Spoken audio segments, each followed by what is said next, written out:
Mga dagdag kaalaman tungkol kay San Pedro. Alam mo ba?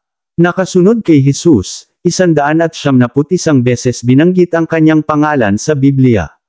Siya ang pinuno at boses ng mga apostoles. Na nung unang nakarating si Apostol Juan, sa libingan ni Jesus sa araw ng pagkabuhay, hinintay niya mauna pumasok si Pedro dito, bago pa siya pumasok bilang pagkilala sa liderato ni Pedro. Siya ang tumayo at namuno sa kapanganakan ng simbahan nung araw ng Pentecosts, kung saan nanahan sa kanila ang Espiritu Santo. Siya ang namuno sa pagbabautismo ng 3,000 katao nung araw ding iyon. Si Pedro ang una sa listahan na kalimitan ang tawag sa kanila ay Pedro at ang mga apostoles o Pedro at mga kasama.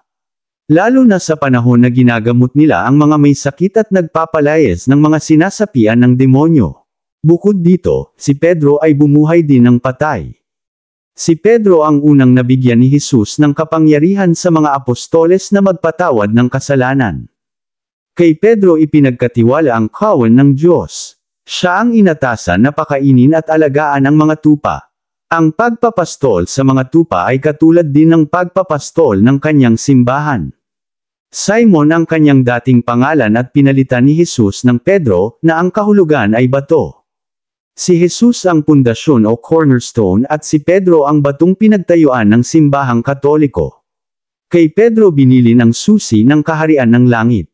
Siya din ang unang papa ng Iglesia Katolika. Ang St. Peter Basilica, Mother Church ng simbahang Katoliko ay nasa ibabaw ng libingan ni San Pedro. Literal na nasa ibabaw niya ang nag-iisa at tunay na iglesyang itinatag ni Jesus, ang Iglesia Katolika Apostolika Romana.